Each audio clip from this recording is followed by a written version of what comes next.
একজন রোজাদার, নামাজি, কোরআন তেলাওয়াত করি, তারপরে জাকাত দেনেওয়ালা এমন ব্যক্তি যখন দুনিয়া থেকে চলে যায়, কবরের মধ্যে রাখার সাথে সাথে তার কবরে 4 জন বন্ধু দাঁড়িয়ে যায়। কয়জন?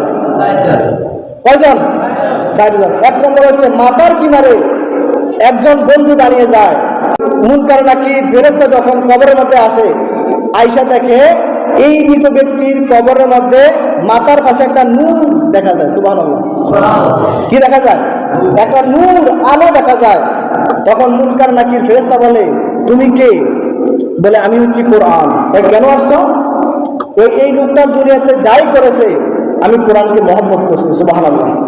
আমি কোরআনকে ভুলে নাই, আমি কোরআনকে মহব্বত করেছে, আমি কোরআনকে তিলাওয়াত করেছে, দুনিয়াতে আমি কোরআনকে বড় মহব্বত করেছে। এই জন্য এই বান্দা আমার বন্ধু হয়ে বন্ধুর মতো দুনিয়াতে আমাকে সাথে সাথে রাখছে। এই জন্য সে যখন কবরে আসছে, আমি তার বন্ধু হয়ে তার কবরের মধ্যে চলে আসছি। জোরে বলে সুবহানাল্লাহ। তখন মুনকার নাকির ফেরেশতা বলবে, তুমি কতদিন থাকবা? বলে, ইলা ইয়াউমিল কিয়ামা, আমি কিয়ামত পর্যন্ত তার সাথে থাকবো। কয়ার পরে কি করবা? হাত্তা ইয়াদখুলাল জান্নাহ, আমি আমার বন্ধুকে জান্নাতে পৌঁছানো পর্যন্ত তার পাশে থাকবো। সুবহানাল্লাহ। তারপরে ডান পাশে দেখবে আরেকটা নূর দেখা যায়, আলো দেখা যায়। ওই নূরকে আলোকে জিজ্ঞাসা করবে, তুমি কে? বলে, আমি হচ্ছি নামাজ। কয়, কেন আসলাম? কয়, লোকটা দুনিয়ার জমিনের মধ্যে যা কিছু করছে না কেন, আমি নামাজকে ভুলে যাই নাই, আমি নামাজকে সহিভাবে আদায় করেছে। সুবহানাল্লাহ। সময় মতো আমি নামাজকে আদায় করেছে। আমি নামাজ প্রতি মুহূর্তে যখন নামাজের ওয়াক্ত হয়েছে নামাজ আদায় করেছে। আমি নামাজকে কখনো ভুলে নাই। এই জন্য আমি নামাজ তার কবরের মধ্যে চলে আসছি। জোরে বলি সুবহানাল্লাহ। কয়, তুমি কি করবা? আমি আমার এই বন্ধুকে পাহারা দিব। কয়, কতদিন পর্যন্ত? কয়, ইলা ইয়াউমিল কিয়ামা, কিয়ামত পর্যন্ত। কয়, তারপরে কি করবা? কয়, আমি তাকে জান্নাতের মধ্যে পৌঁছানো পর্যন্ত তার পাশে থাকবো। জোরে বলি সুবহানাল্লাহ। তারপরে বাম পাশে দেখবে আরেকটা নূর দেখা যায়। বলবে, তুমি কে? বলবে, আমি হচ্ছে রোজা। আমি কে? রোজা। কয়, কেন আসছো? কয়, লোকটা দুনিয়ার জমিনের মধ্যে আমি রোজাকে মহব্বতের সাথে ঈমান ওয়া ইহতিসাবান, ঈমানের সাথে সওয়াবের উদ্দেশ্যে আমি রোজাকে রেখেছি। আমি রোজার পবিত্রতা রক্ষা করেছে। আমি রোজাকে যখন রাখছে সেই জবানটা হেফাজত করেছে। জবান দ্বারা গালিগালাজ করে নাই, জবান দ্বারা মানুষদের কাছে ফাহিশা কথা বলা নাই। আমি রোজাকে রেখে সে তার রোজার মর্যাদাকে রক্ষা করেছে। এই জন্য আমি রোজা তার কবরে চলে আসছি। সুবহানাল্লাহ। ভাই কি করবা? আমি কিয়ামত পর্যন্ত তাকে পাহারা দিব। তারপরে কি করবা? আমি তাকে জান্নাতে পৌঁছানো পর্যন্ত আমি তার পাশে থাকবো। জোরে বলি সুবহানাল্লাহ।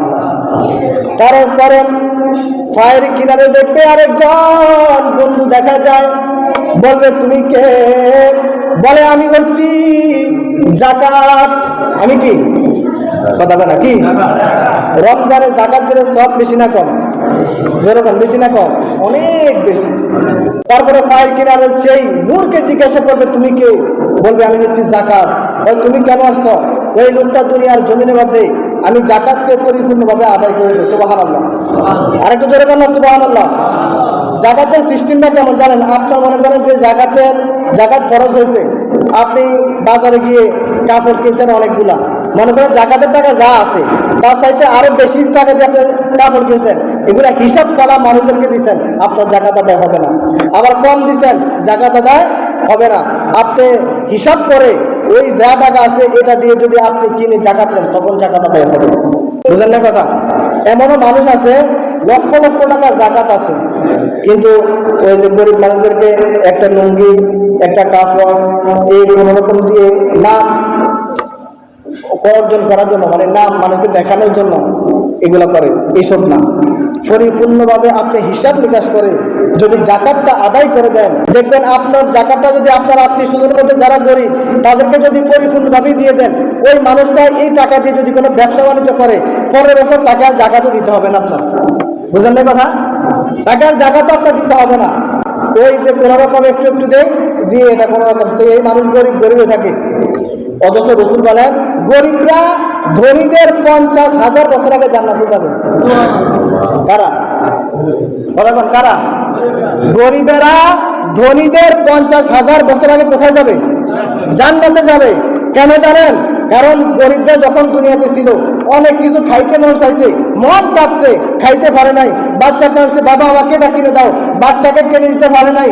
ভালো একটা বিছানায় শুইতে মন চায়, ঘুমাইতে পারে না। ভালো কিছু খাইতে পারে না। ভালো একটা ঘরের মধ্যে শুইতে মন চায়, একটা ঘর করতে চায়, ঘর করার সামর্থ্য তার নাই। দুনিয়াতে সারা জীবনটা তার কষ্টে কষ্টে কাটবে। এই জন্য ধনীরা দুনিয়াতে যে আনন্দটা করে, এই আনন্দটা ধনীদের 50,000 বছর আগে গরিবরা জান্নাতের মধ্যে গিয়ে এই আনন্দ কোটি কোটি গুণ বেশি আনন্দ উপভোগ করবে।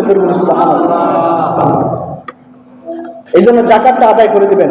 যাই হোক, ওই জাকাতকে তখন বলবে তুমি কেন আসছো? বলবে আমি এই লোকটা দুনিয়াতে যাই করেছে, আমি জাকাতকে পরিপূর্ণভাবে আদায় করেছি, এই জন্য আমি জাকাত মহব্বত করে তার কবরে চলে আসছে। সুবহানাল্লাহ।